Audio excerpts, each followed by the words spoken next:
जय हिंद दोस्तों, वंदे मातरम। तमिलनाडु के अंदर टोटल 234 विधानसभा सीट है। आप लोगों को पता है कि अभी 5 राज्यों में इलेक्शन है। तमिलनाडु, केरला, असम, बंगाल, जिसमें कि मेन है, जहां पे तमिलनाडु में और पश्चिम बंगाल, असम में जो है कांटे की टक्कर चल रहा है। लेकिन तमिलनाडु के अंदर आपने देखा होगा कि पहले एक बहुत ही ख्याति प्राप्त मुख्यमंत्री थी जयललिता, जिसके अगेंस्ट में कोई भी कुछ भी सुनना नहीं चाहता था। जो जयललिता थी वो ब्राह्मण कास्ट से आती थी। पूरे तमिलनाडु के अंदर 3% ब्राह्मण होने के बावजूद जयललिता वहां की फेवरेट मुख्यमंत्री बनी हुई थी। लेकिन इस बार क्या हुआ, बीजेपी वहां पे अपना कैंडिडेट उतारा है एक क्षेत्रीय पार्टी सहयोगी के साथ, और उसमें से 27 सीट बीजेपी को मिला है। और बीजेपी ने एक भी ब्राह्मण चेहरा वहां पे टिकट नहीं दिया है, ना ही इनके सहयोगी दल ने दिया है। दोनों में से किसी ने नहीं दिया है। लेकिन ऐसा क्या व्यवस्था आ गई बीजेपी का? कहीं यूजीसी वाला मसला तो नहीं है? ये जो बैकफुट पे चल रहे हैं, कहीं इसके कारण इन्होंने सवर्ण को एक धोखा देने के लिए या इनको सबक सिखाने के लिए ऐसा तो नहीं कर रहा है?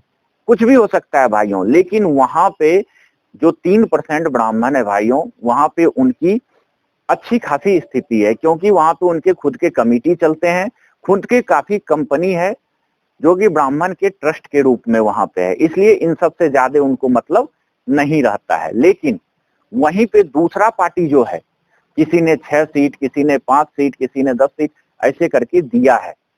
सिर्फ एक बीजेपी और बीजेपी का जो अलायंस है, उन्होंने ब्राह्मण को एक भी सीट वहां पे नहीं दिया है।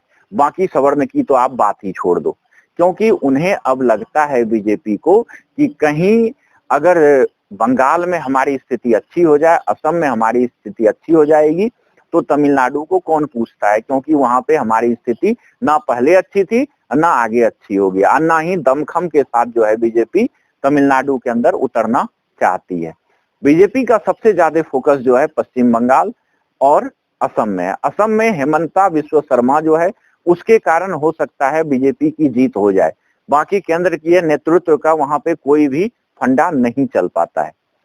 पश्चिम बंगाल में कांटों का टक्कर है। लेकिन जो सर्वे का वोटर का जो सर्वे आया हुआ है, सी वोटर का, बाकियों का, उसमें यह दिखाया जा रहा है कि ममता बनर्जी की फिर इस बार जीत निश्चित है। और तमिलनाडु में तो बीजेपी खैर कोई मतलब उसका प्रतिष्ठा या कुछ दम तो है ही नहीं वहां पे। केरला में लेकिन इस बार दिखाया जा रहा है कि कांटे की टक्कर बीजेपी का हो सकता है।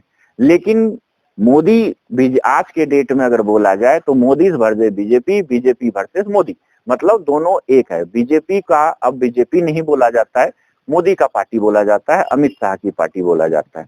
वहीं पे सबकी नजर उत्तर प्रदेश में लगा हुआ है। लेकिन तमिलनाडु से एक संदेश दे रहा है बीजेपी कि हम जो है सवर्ण विरोधी हैं, और आप लोग जो मन में सोचते हो वो हम बिल्कुल भी नहीं।